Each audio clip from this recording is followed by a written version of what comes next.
welcome again to Sid Cordle. Well, Sid's been watching the Labour Party conference in Liverpool this morning. I've just taken in, well, something of this afternoon, Bridget Phillipson, education. But I tell you what, I ain't bothered. I could write the script for them all. I thought they'd had an injection, actually, Sid, to cure them of the phrase 14 years of Tory rule. But it still goes on. They never say anything else. Well, hang on, what about 14 months of Labour rule? Has it got better? No.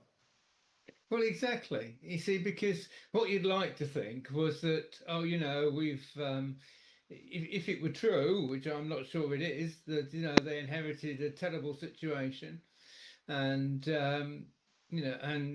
they've got They've got an an enormous enormous number of number of major major problems to problems to cope with. cope with. You like You to like to think that think they that were they at were at least least putting in putting in policies in policies in place to place turn to turn things things round. around. But But actually, I actually, think I think it's the it's other the way other way round. around. I think I they think they actually actually inherited quite a good situation overall, and they've made things much worse. I think that's the reality of it. Now, if I can just talk very briefly about Rachel Reeves, whose speech I've been listening to. You see, the first half of her speech, she was talking about the Conservative Party, which is what we're saying. This terrible inheritance we had from the Tories, and she came up with this very spurious statistic that if growth in the UK had matched growth in the United States over the last 40 years, then we'd be 140 billion better off, which frankly is nonsense because I mean there's other countries like France and Italy that have actually had lower growth than us. I mean, just comparing us with the United States is really meaningless, frankly. Um, and the other thing, of course, is that in that time, the United States has borrowed phenomenal amounts of money. They've even got up to 120% now, their debt GDP ratio. And if you borrow enormous amounts of money, you can get growth, but it's all short term growth. It's not long term because long term it's unsustainable. And you see, in comparing it with what the Conservatives did, you see, you you have to have to remember remember that in that in 2010, 2010, the the Conservatives Conservatives dealt so inherited a inherited a situation situation where where the the deficit deficit was was enormous, enormous, 140 140 billion, billion, and and that was that was completely completely unsustainable, unsustainable, and they had and to they bring had to it bring it down. down. And they And they were were effectively effectively brought it brought it down. down. They They actually actually brought it brought it down down to to 39 9 billion billion by by 2019. 2019. Now, if Now, you're if you're bringing the bringing the deficit deficit down by down that by that much, much, then then there's there's bound to bound be to a be a sacrifice of sacrifice of growth, I'm growth, I'm afraid. That's afraid. That's inevitable, but inevitable. they But they still still average average growth growth of of 2% in 2% that in that period per period per year. year. Labour's growth over the Over the last last 12 12 months has months, been it's been 1.2%, 1.2%, which incidentally has been significantly less than the G7 and the OECD. So it's significantly less than the average for other countries than what we've actually achieved. So what they're achieving is significantly less than the Conservatives were achieving, even though they're complaining like crazy about the Conservatives' record. And in that time, the deficit has gone up from 54 billion, which they inherited, to 158 billion now. Enormous rise. So, what should happen if you're injecting that sort of money into the economy, and an extra 100 billion that you're borrowing, growth should be phenomenal, frankly. You know, the the fact fact that that growth growth is is so so bad bad shows that they've shows just got it hopelessly wrong. The reality, by the way, of what they ought to be doing is cutting spending, cutting quangos, as we've said before, which they could actually save 188 billion, using that money to increase capital spending and cut taxes. You see, what the Labour Party have done is substantially increase spending, revenue spending, cut capital spending, and increase taxes. And those policies are policies for stagnation, recession, call it what you like, increased debt. I mean, they're exactly the wrong policies for the nation, for the economy. Well, it's interesting, interesting, isn't it? isn't it? Because Because I've I've got got something something here that here will that will solve solve Rachel's Rachel's problems. problems. Had a Had a stroke, stroke, and the and the figures figures match match. perfectly. And it's HMRC, our tax office. And they're not answering the phone, Sid. working from home, various reasons, but we get used to this trying to phone government departments. They don't answer. Um, well, Well, it's it's from from good, good, honest, honest, working working people. people. Listen to Listen to that, that, socialists, socialist, please. please. Working people. We're all working people, not just the ones you designate. Well, these working people are mainly self employed small businesses, and they are saying, I need help. I owe you tax. Can you tell me what I should do? And there's thousands of them, and they can't get through. Now, if they could get through, Sid, we have worked it out. The government could collect £42 billion this last year, and that happens to be the exact figure of Rachel's hole at the moment. Now that's interesting, isn't it? Let's get to the civil servants. That's where a lot of problems stem from. Why aren't these These people people accountable? accountable. Why Why does does nobody nobody do do anything? anything? Because it's Because a it's a monopoly, of monopoly, of course. course. Yeah, but you see, the fact that these numbers of people are contacting HMRC, and wanting help, shows that we have developed major problems within the economy, which have really come from increasing national insurance, increasing employers' national insurance, and also by other things they've done, like putting VAT on school fees, has not helped a lot of people. Increasing stamp duty has caused problems for some people wanting them Wanting to them go to go abroad. abroad. Plus, Plus also also the the concerns concern. which they've got about other changes which they might be making, like getting rid of the tax-free lump sum on pensions and so on and so forth. All of a sudden, Britain becomes an unattractive place for people to continue to live in and do business. And that's bound to affect the revenue which the country gets. I mean, if you're chasing the richest people abroad, the richest 1% pay one third of all tax. So if you're chasing a lot of people from the richest 1% abroad, then obviously there's going to be a big reduction in your tax receipts, even though there might be relatively few people. So, you know, this is we've absolutely got things going in the wrong direction, I'm afraid. And whatever they say, the only way to solve the problems is to drastically change policy. Well, that's not going to happen. I can't see anything happening.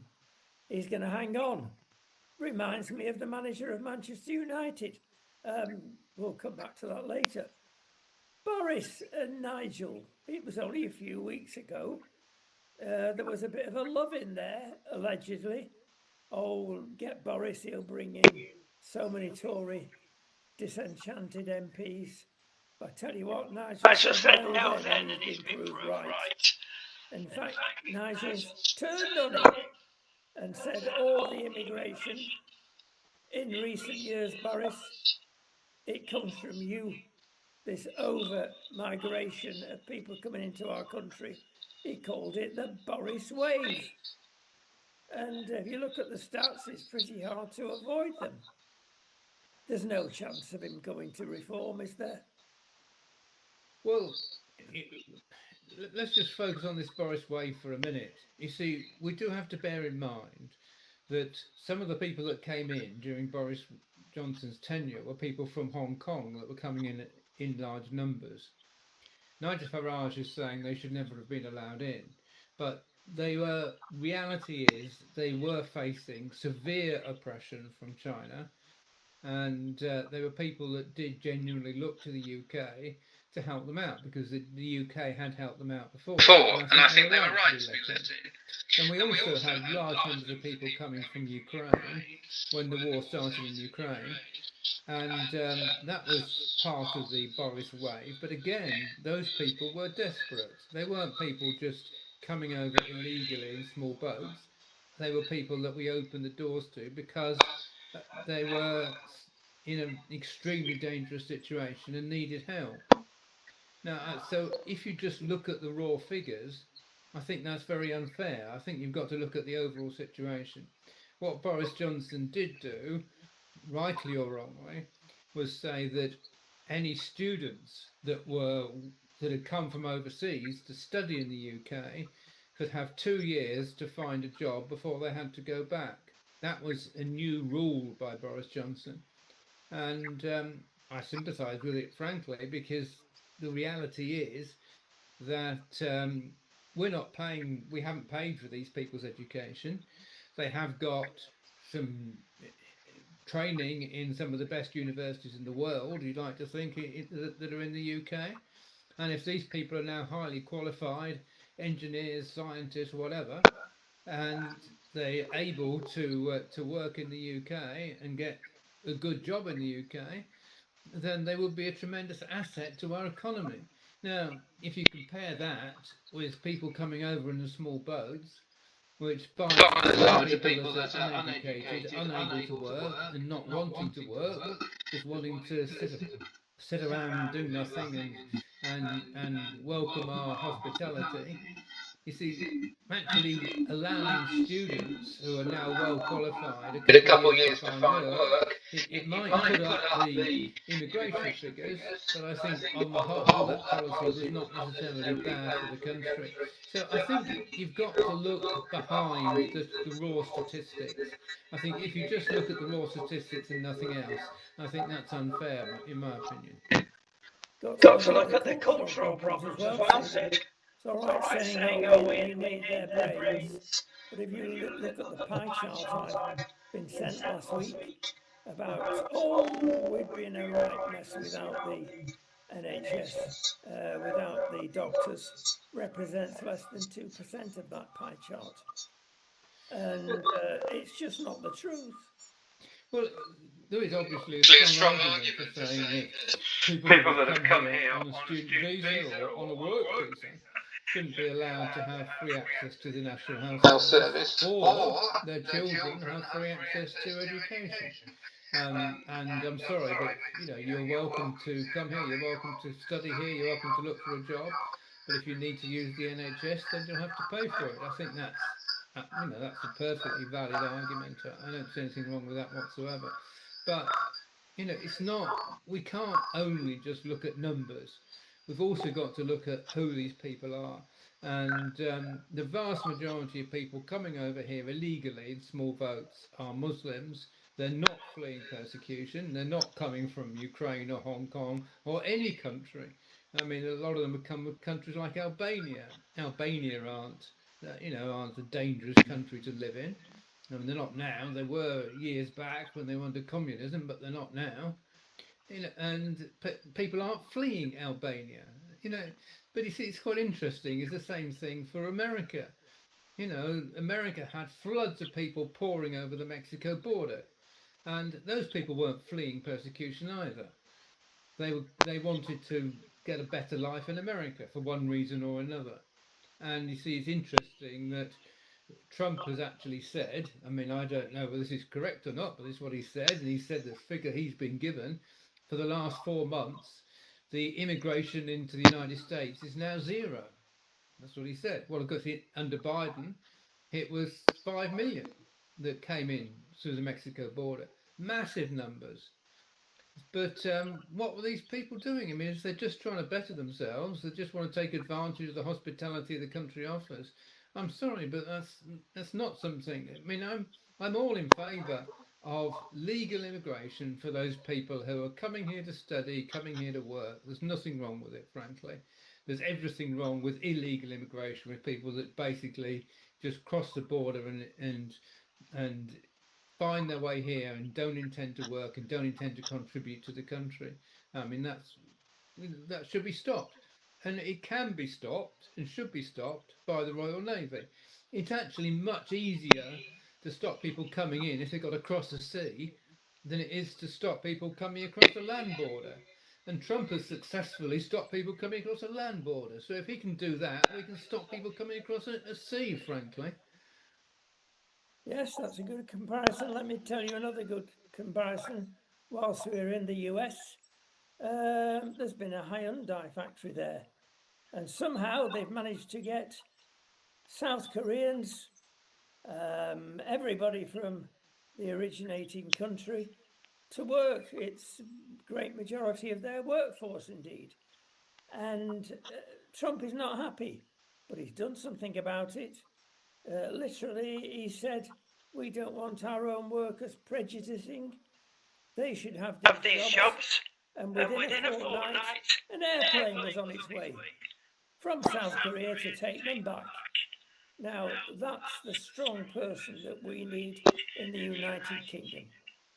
Yeah, I mean he's done brilliantly, and interestingly enough, I think the majority of people in America know that he's done brilliantly. And by the way, just one final thing while we're talking about this, I think that Nigel Farage's statement that he's going to revoke indefinite leave to remain in retrospect for people that have been granted indefinite leave to remain in the UK, that their situation will be reassessed and they may well be deported, is absolutely wrong. It's totally wrong. I mean, I've got no problem with saying we're going to tighten criteria and we're going to make it harder for people to get indefinite leave to remain. But to say that we're going to make judgment in retrospect and people that have been given some security will say we'll have the security taken away from you, that is totally, totally unfair and messing around with people's lives and is wrong, utterly wrong.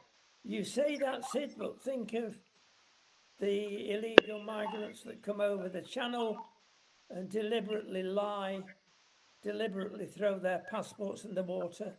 I would suspect most of the people that you're talking about came across the Mexican border and lied their way in as, okay, seeking to get more money, not better themselves. All they want is more money and an easier lifestyle. So why shouldn't Trump say, well, hang on, prove your legitimacy or we will throw you out? You've come in here lying, taking advantage of the whole of the US potentially. Prove your capabilities. All right, it's an individual judgment that has to be made. Tis possible. Well, if Nigel Farage was saying anyone that's come here illegally, we will reassess, even though they may have been granted definite leave to remain, then I would have some sympathy.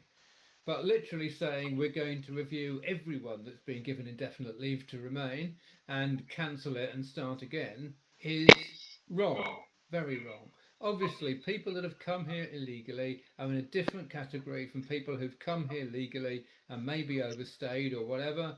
They didn't go back and stayed in this country. In some cases, it can literally be because they met somebody.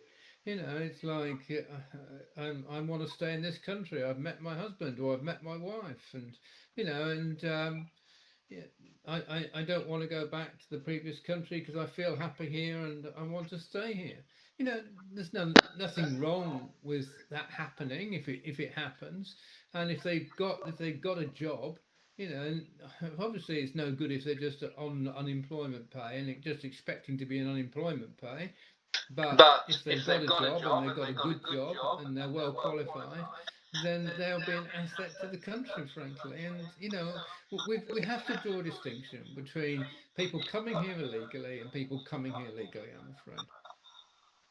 Well, there's 600,000 of them out of work in the United Kingdom. They've gone through university, thanks to Mr. Tony Blair. They should never have been there in the first place. And they've got no qualifications except in nail cutting and other interesting achievements. And they're now sat at home collecting the dole. But there is a chink in the armour here. Even some Labour Party enthusiasts are saying that's wrong. We've got to cut the benefits. Dead right. Well, I've got no problem with saying if people come here as an overseas student and overstay, and they're under no circumstances will they be entitled to benefits. I've got no problem with saying that. But these are But the indigenous, Sid. These are British folk coming out of okay, well, if you're talking about British folk, they go to university and then after university can't get a job, then they are entitled to unemployment pay, I'm afraid. And it's very difficult, very hard to distinguish between somebody who isn't interested in working and somebody who wants to work but can't get a job. And by the way, while we're talking like this, I mean, what's actually happened under the Labour Party is unemployment's gone up by 10%. So even though they've been creating all these 28 new quangos and spending billions extra money in the state sector, because they've increased national insurance and because they've hit business so badly, despite all the extra jobs they've created in the public sector, the net situation is a Is loss a of loss of jobs in the jobs in the country. country. Lots of Lots the of the people people you've you've mentioned this mentioned that are this are coming coming over over legally legally and and illegally illegally are are Muslims. Muslims. It wasn't so long that a Conservative Party said, a member of the Conservative Party, that it's an invasion. It is. People realise it is. Now, what's an Islamic invasion look like? Well, it can look like many things over the centuries. It has been very physical. Now it's done by stealth, people are saying. And here we are. Muslim Council of Britain are pushing all sorts of things on us, especially Sharia law. And the government But once once again again have bowed to about to their their insistence. insistence. And And in in your your own own university, university, you you are are under under some some pressure pressure when you come and mention student student loans, loans. because interest is payable on student loans. Not a lot, but some. So the Sharia Council, the Muslim Council, are wanting to get here more Sharia law. So So they've they developed, developed the the government, government a a special special scheme that scheme that you you and and I I have have known known about for about for years, years, whereby whereby no no interest is interest is paid. paid. Well, Well, it's it's a a sidestep, isn't sidestep it? Because you just just take a take a bond bond out, out, as it as it were, were, and and pay pay more for more your for your bond, bond, which which represents the represents the interest interest over over those those 3 years. 3 years. And then you Then you pay it pay it back. back. Technically, Technically, there's no there's no interest. interest. Of Of course, there's course, there's interest. interest. It's a It's a sham. sham. That's Yeah, the first point. The second sham is we should have nothing to do with Sharia law, for goodness sake. this is interesting. I mean, today, Sadiq Khan has been saying, oh, we don't have any Sharia courts in the UK. What Trump is saying is nonsense. It's true, we don't have any anything we call Sharia courts in the UK, but we call them Sharia councils. And the Sharia councils are actually the same thing as Sharia courts. And what you're saying about Islamic finance is basically correct, you see, because what they do is you say, well, you can't take a mortgage because a mortgage involves paying interest and you can't pay interest. So under Islamic finance, what you do is pay a fee. So you pay a fee every month for for what you're borrowing, and the fee is the equivalent of the interest.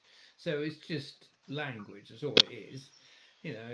It's just another way of lending money.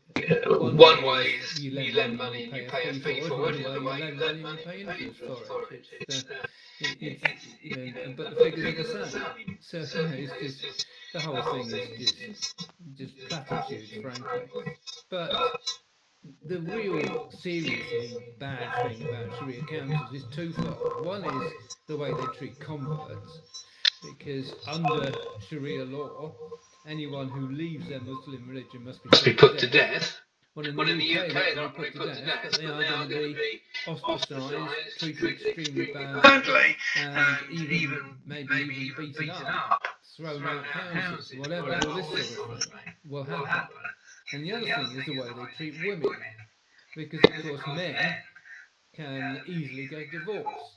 and in fact, you can a man under the in the Quran is entitled to four wives, and you can have what's called a missile marriage. So you can be married to a woman, and then you can meet somebody who may be a prostitute, get married to them for the night, and then divorce them in the morning. That's permissible under Islamic law. Um, and a Muslim wife who says, "Oh, my husband's been unfaithful. He's been having sex with all these other women." Hey, you go to the Sharia Council, and the Sharia Council will say, "Well, I'm sorry, but that's perfectly acceptable. You just have to accept that that's what your husband wants, you're obviously not giving him as much as he wants. You should go home and try and be a better wife and give him a bit more, and then maybe he wouldn't be looking for other women. That's what the Sharia Council will say. And if there's violence, if a Muslim man is beating up his wife, then that's allowed under Islam. Under 434, if your wife is disobedient, you can admonish her, throw her out of the bed, and beat her.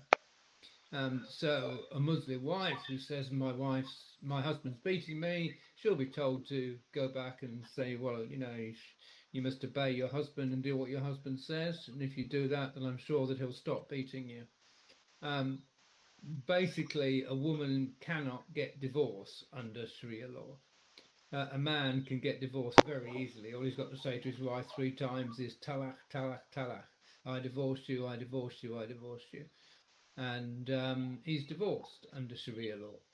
So it's very unfair treatment of women compared to men, and that's a major problem, frankly, in British society. If these councils exist and operate, and where Sharia law does operate, then the women are oppressed. I mean, Afghanistan is the most obvious example where they're actually, in many cases, kept indoors. Because, by the way, in the Quran it says that the wives of the prophets stayed indoors. So, in the most extreme version of Islam, women are told they have to stay indoors, and I mean, there's Sharia law for you. Well, yes, but when the Muslim Council of Great Britain comes along and say we want equality for our students, that they're on the same basis, this is the way to do it, well, that's fine. But are you prepared to give your women equality the way they're treated, as you've mentioned? And the other thing that's not generally understood is the inheritance tax. She gets practically half what a man would get. This Yes. Sharia law. Yeah. It's hypocrisy. Yeah, that's another disadvantage of Sharia law. Yeah, yeah. A woman gets half what a man gets. Um, yeah, I mean, frankly, the whole thing is unacceptable. But it's natural for Muslims to argue their corner and argue for what they want. But the idea that we don't have Sharia courts in the UK, I'm afraid, the Sharia councils that we have are the same thing, and they are operating. And Sadiq Khan can say as much as he likes, oh, it's not true, we don't have Sharia courts. He's just basically trying to pull the wool over people's eyes. And they're very skilled at doing it. And we're very skilled at keep mentioning HS2. That's come up again, I'm not surprised. And maybe it sums up our country. How not to run, I don't know. They couldn't organise a riot. We've got something that never should have been started in the form it was started. It was a vanity project right from the beginning and has suffered the demise. The biggest thing was to open an avenue between the north and the south. By going to Birmingham, it cuts off minutes of the journey. That's no good at all. But that part they're going ahead, even though they got the most expensive part of it in that lot, getting the last 3 miles to Euston Station, of course. Mega. Now, there are 3,000 green organisations that have been opposing HS2 from the beginning. 3,000. No wonder it's not getting anywhere, Sid. You've got this wretched bat tunnel that, if it wasn't there, saves £2 billion. But I'll tell you the main problem. Well, there are two actually. There are various ministers over the years that have been put in charge, and it's a poisoned cup. They don't want it because they're afraid it'll affect their career, because they know it's bound to fail in its present state. But it goes right back to the beginning. If it wasn't a vanity project, they'd have top sliced 20 mile an hour instead of 200, 180, whatever's the latest, miles an hour to get this train going. It's going to be the fastest, the best in Europe. doesn't meet the Japanese speeds, but as long as it's the best in Europe.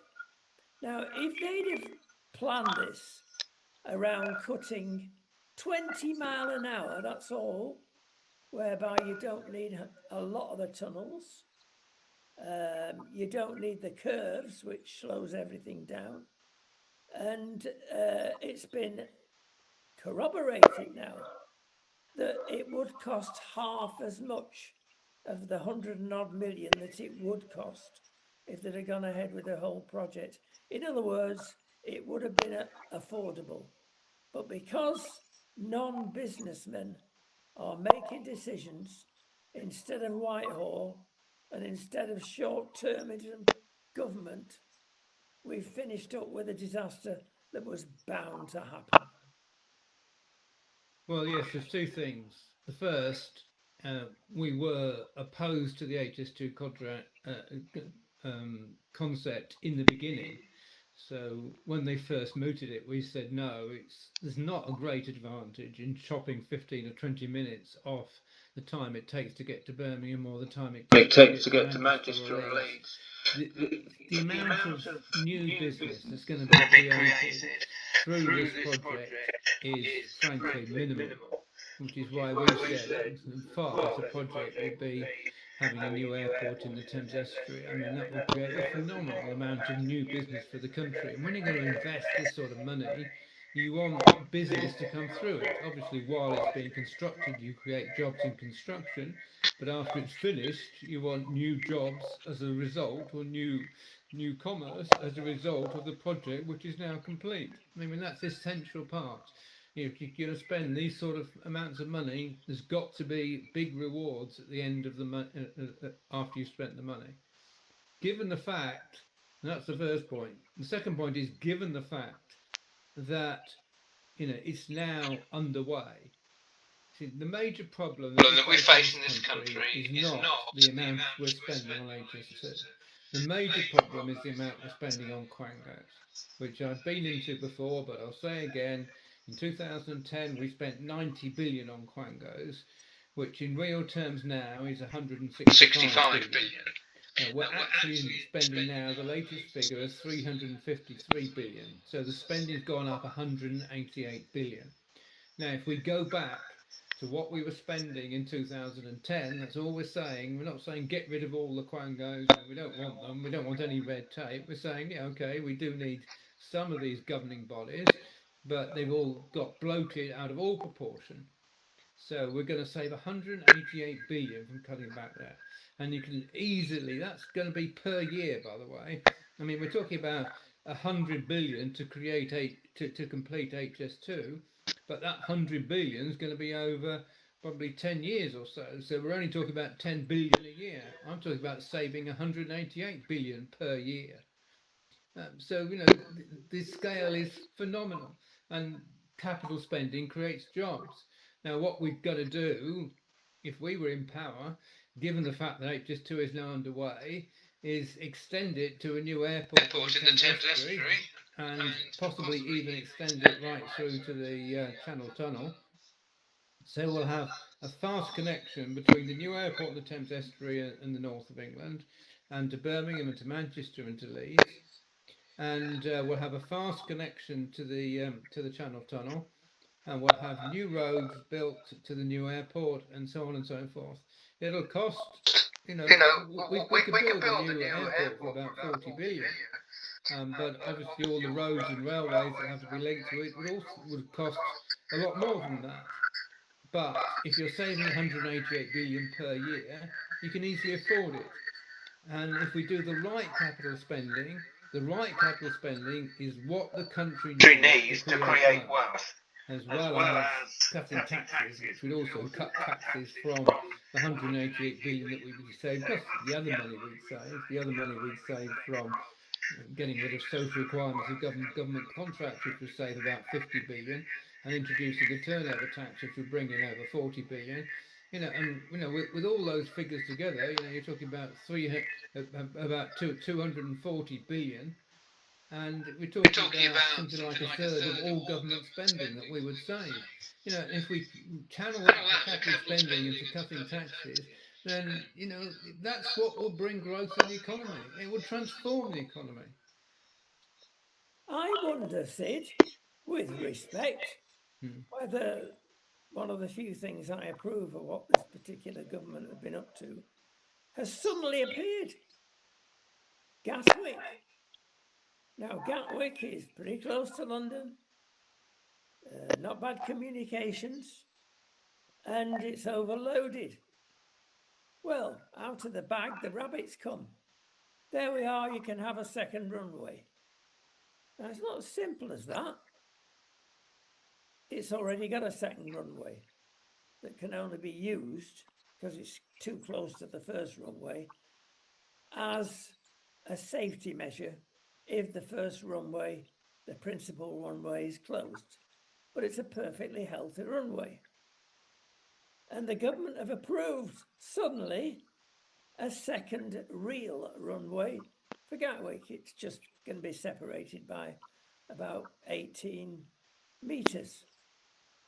So there'll be three runways. One as an emergency, runway 1 that exists, and the new runway 2. And they reckon in 3 years it'll be done. Now, phenomenal compared with what's going to happen at Heathrow if it ever does. And it proves to me what governments can do if it comes to the, hey lads, hey, let's sort this out. And what do I mean? Well, you've got a real problem with infrastructure and getting people to the airport. It's adequate at the moment, just. But in the real world, maybe it won't be adequate. And that's stymied the project for years. But suddenly the government's come up with an idea, oh, well, we'll make you, airport authority, responsible for the public transport to go to Gatwick Airport itself. So we won't be controlling it, saying that there must be so many trains and etc., which has always been the major blocker. And suddenly it's done. Suddenly, if you're within the curtilage of the airport, you can have 3 triple glazing. Suddenly, you can also say, oh, my house is worth 2/3 what it is, and you'll get compensation, unless you want to move, of course. The same problem exists if it's already been announced, but that's the law that's going to come through. Now, at the moment, there's a plane every 55 seconds to Gatwick. Wow, that's perhaps it's oversaturated. The new runway will produce over 100,000 extra flights a year. So it looks as though it may be a half decent scheme. Okay, right. There's two problems here. The first problem, really, you've alluded to, and that is that both Gatwick and Heathrow are basically in residential areas. Because they're in residential areas, it basically means that you can't fly at night because it causes too much noise. So all the flights have to be stopped at night. If we had a new airport in the Thames Estuary, then all the flights could fly at night as well as during the day because they wouldn't be flying over residential areas. So there wouldn't be any problem with that regard. And in order to build new runways, you've got to demolish villages, you've got to take a whole load of farmland and goodness knows what else in order to build the runways now and the roads up to them.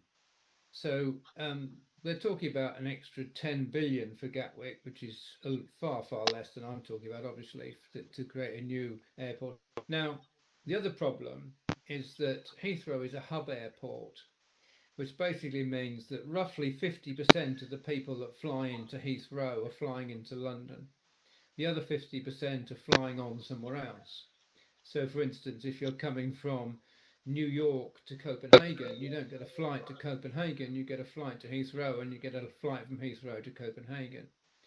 People aren't going to fly into Heathrow and then get a taxi or a train to Gatwick and then fly from Gatwick to Copenhagen. That's just not going to happen. So, you see, Gatwick is basically a holiday airport I mean, it's basically people go to Gatwick to go on holiday, whenever British people go on holiday. So it's not a hub airport. People coming into Gatwick aren't coming into Gatwick to fly on somewhere else, by and large. So what we We need need in in London London is is a a substantial substantial new new hub hub airport. airport. And you see, And you see, whatever they whatever they build at build at Gatwick Gatwick isn't going to isn't take going the to take the pressure off pressure off Heathrow Heathrow for the reason I've for the just reason I've just described. described.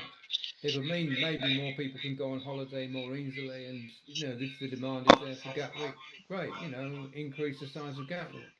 But when we or if we build a new airport in the Thames estuary, it wouldn't be to replace Gatwick, it'd be to replace Heathrow. The whole of Heathrow would have to be transferred over to the new airport, and that would then become the new hub airport for London. And by the way, Heathrow at one time used to be the largest hub airport in the world. It's now been overtaken by Abu Dhabi. And people fly into Abu Dhabi to fly on to all sorts of different countries. People, not many people actually fly from London to Abu Dhabi just to go there. I think roughly two-thirds of the people that fly into Abu Dhabi fly on somewhere else.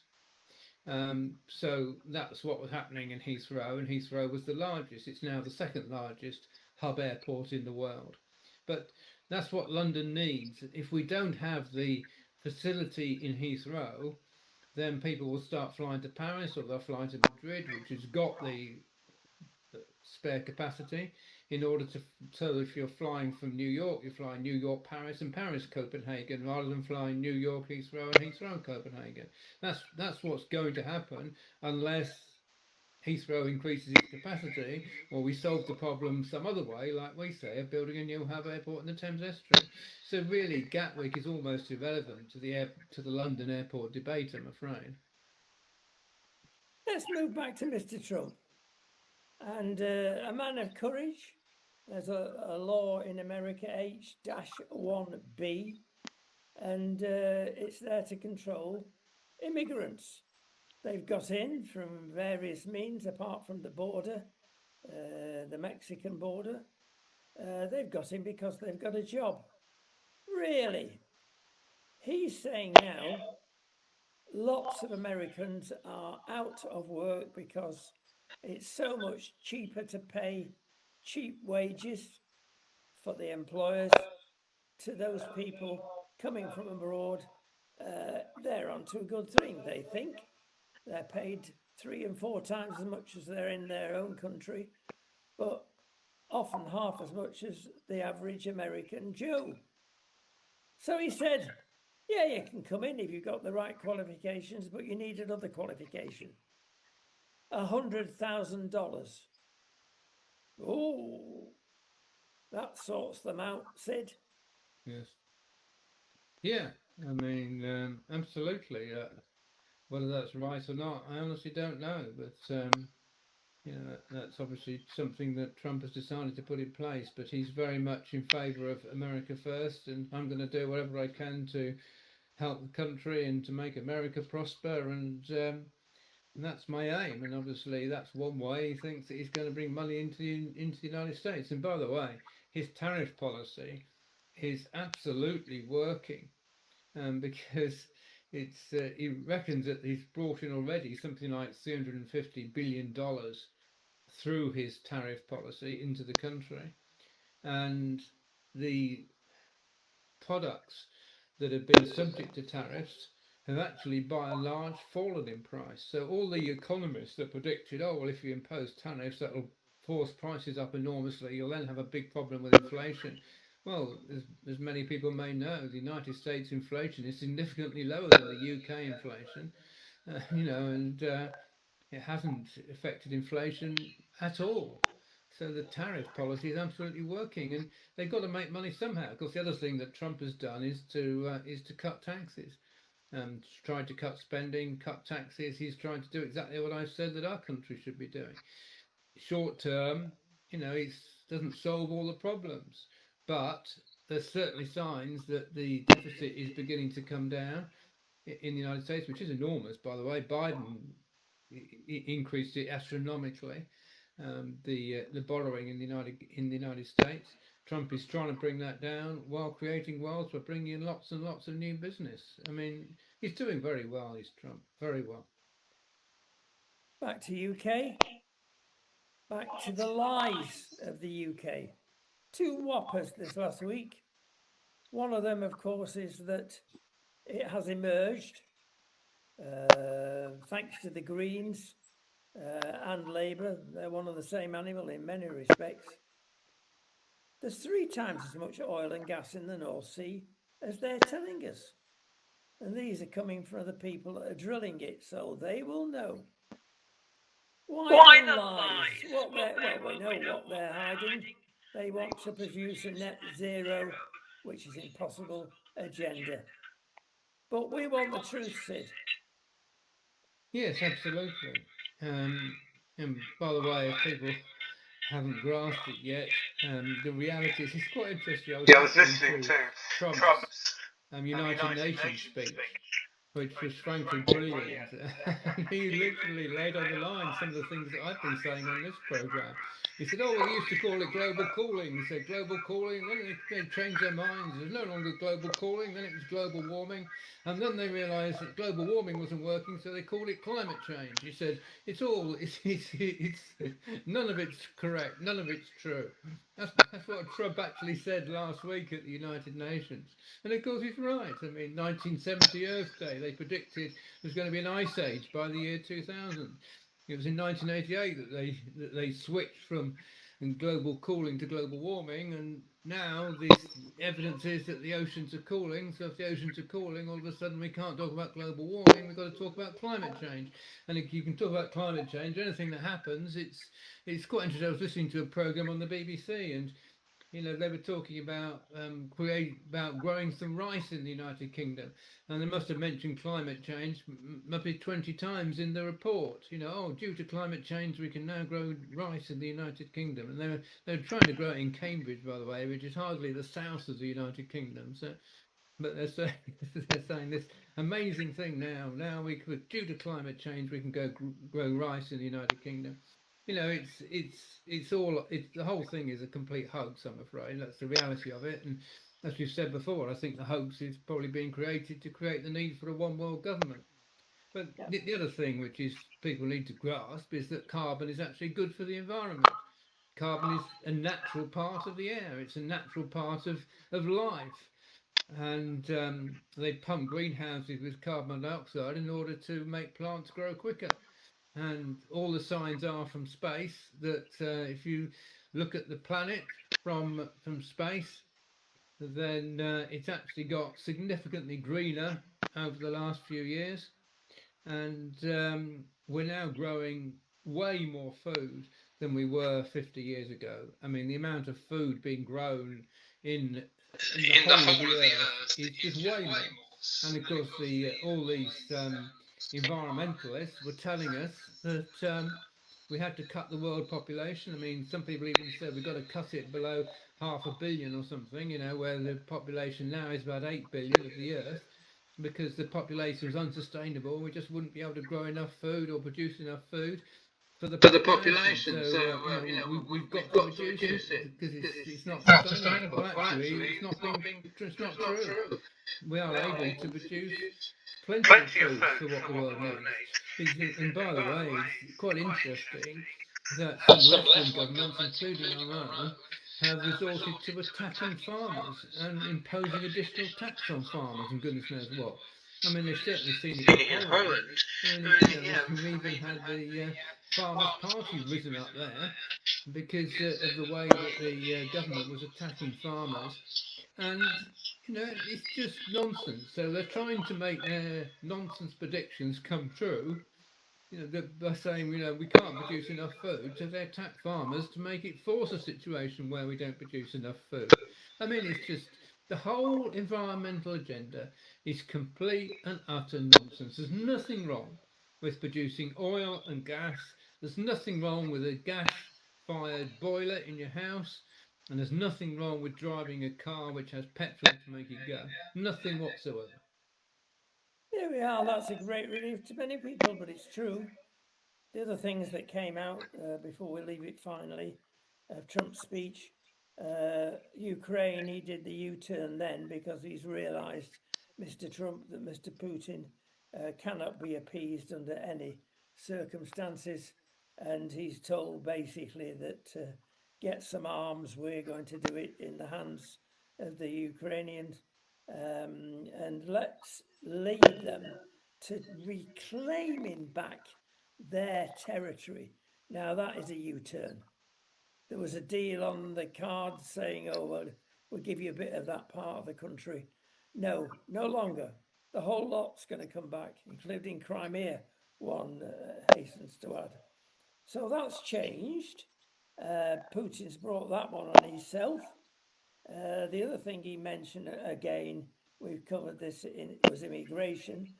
But he told the truth there. He said, EU and your leaders, you're going to hell by letting this immigration problem go on. I think that sums it up beautifully. Now, not many people would say that. Okay, well, I won't go on to talk about immigration again, but I would like to talk about Ukraine. You see, it's quite interesting because I don't see it as a U-turn. I see it as part of the development of what Trump did. I think he was absolutely right to have a meeting with Putin, and absolutely right to reach out to him and to try and get a negotiated settlement to the Ukraine problem. Before Trump came into the White House, the position for everybody in the world was we won't talk to Putin. That's other than countries like China and Ukraine, sorry, China and Iran, who were basically aligned with Russia. But most of the world was basically saying we're not going to talk to Putin. So taking that position, we just had a war carry on for about 3 years. And then Trump comes into the White House and says, I am going to talk to Putin and I'm going to do my level best to try and get this war solved and try and get a ceasefire and bring the sides together. And he meets with Putin and basically tries to get some sort of deal because that's what Trump likes doing, having a deal where Putin gets something for his war, but the fighting stops and it's all over, and the countries start living happily side by side again. Um, the thing that happened though was that Trump expected that after his meeting with Putin at Alaska, there would be very soon there will be a meeting directly between Putin and Zelensky to hammer out some sort of peace agreement. Putin basically said no, he's not interested in meeting Zelensky unless Zelensky is willing to capitulate, just to leave office, and Putin could put his puppet in place, which is what he wanted in the first place. His plan when he first invaded Ukraine was that he would force Zelensky out of office, and he got his puppet lined up who was just going to move in, become president of Ukraine, and do whatever Putin told him to do. Um, and he basically said, well, if you're willing to leave, if Zelensky's willing to leave office and allow me to put my puppet in place, then by all means we can meet and talk and we can solve the problem. But obviously Zelensky said no to that, and having said no to that, no meeting ever took place. And Putin has upped his efforts to drop bombs not only on the parts of Ukraine where they're fighting, but dropping bombs on Kiev and dropping bombs all over Ukraine. And Trump doesn't like it because obviously he's killing lots of people. There's a lot of killings just carrying on, and Trump is angry with Putin. I mean, he said very clearly, Putin's let me down. I thought that we had a good relationship, and I thought with my relationship with Putin, I could get some sort of agreement, a peace agreement, and the war will be over. But he's not. So if he's not willing to cooperate with me, then I'll take him on. And he's now basically been going around the world telling any country that's buying oil from Russia, you stop or else. If you don't stop, I'm increasing the tariffs on you. And I'm going to cripple your country economically unless you stop buying oil from Russia. So he's trying to really punish Russia in that way. And he's now saying to Zelensky, "Yep, anything you want from me, I'll help you. You know, we can work together because I now, since Putin's basically double crossed me, refused to seek peace. I'm going to help you win the war." I don't think it's a U-turn. I think it's a natural result of Putin's response to Trump's peace efforts. We move swiftly on to our footy spot, but before we go to the footy, we got to cover the Ryder Cup, which made very good television. The broadcasters are rejoicing in the aggro. That's a shame. I thought it was disgraceful. Well, it's obvious if you watch it that tensions were rising high, and when they managed to hold apart, it was just like they were doing a victory lap on both sides, and of course the crowds were cheering America on like crazy, and if the Europeans missed a putt, there was a loud cheer for the missing a putt. I mean, obviously, tensions were very high, and it's normally the Ryder Cup is done in very good spirits, but I think this year, because the Europeans did so well, the Americans were embarrassed and got angry, and that's what really caused the problems. And Well, illusions and delusions when one brings Is in in your your wife and wife and family, family and when when you're you're addressing the addressing the ball, ball, you you don't don't start start doing it doing it then. then. And And quite quite rightly, they rightly, were they were exited exited from from the the course, course. but But it leaves a nasty taste. I mean, the I mean, the Americans did Americans very did well, very of well. course, coming back from an impossible position. yeah, they did. I mean, in the singles, I mean, because overnight they were even talking about a record victory. Can Europe get to 20 points and have a record victory? Which, on the face of it, since they were winning 11 and a half, 4.5 overnight, that looked perfectly possible. But actually, it went the other way with the US coming back, which frankly I thought that they would. And if they could get some early victories on the board, then maybe the momentum would start to swing their way. And in the end, it went right down to the wire with the last four matches. If the US had won the last four matches, they would have won the Ryder Cup. In the end, I think they won two of them, and the other two were two were drawn. drawn. So, So, which was which was enough enough for for Europe Europe to hold to hold on, on. and they They ended up ended with up with 15, 15, well short of short the of the 20 which 20, they've which been they've been aiming aiming for the for the record. record. But But yeah, I yeah, I mean, mean, it's a great spectacle, fantastic spectacle, and it is a shame that it wasn't in the normal good temper of the Ryder Cup. But I think you'd rather, frankly, have passion in sport than have be watching sport that is just boring and no one's really interested in what's going on. I mean, the people who were watching that must be absolutely riveted. It was riveting television, absolutely. Right, footy, you're not going to get away with it. Crystal Palace, second in the Premiership. One has to say, wow, well done them. Well, I love the way that Crystal Palace have been honouring God. I mean, really. I mean, Mark Gurhey, of course, put Jesus. I love Jesus. He put on his rainbow the armband that he armband that was he was forced to forced to wear. wear. And And other other players, players, have been have been kneeling kneeling down, down, praying praying on the on the pitch. pitch. And And you you love love seeing seeing players players honour honour God God like like that, that, frankly. frankly. And you And love you a love a team that team that honours honours God God because there's because been there's a been lot a of lot of people in the people in the Crystal Crystal Palace Palace team that have team been that have been honouring honouring God. God. So So God God bless them, bless them, frankly. frankly. Really, Really, God God bless bless them. them.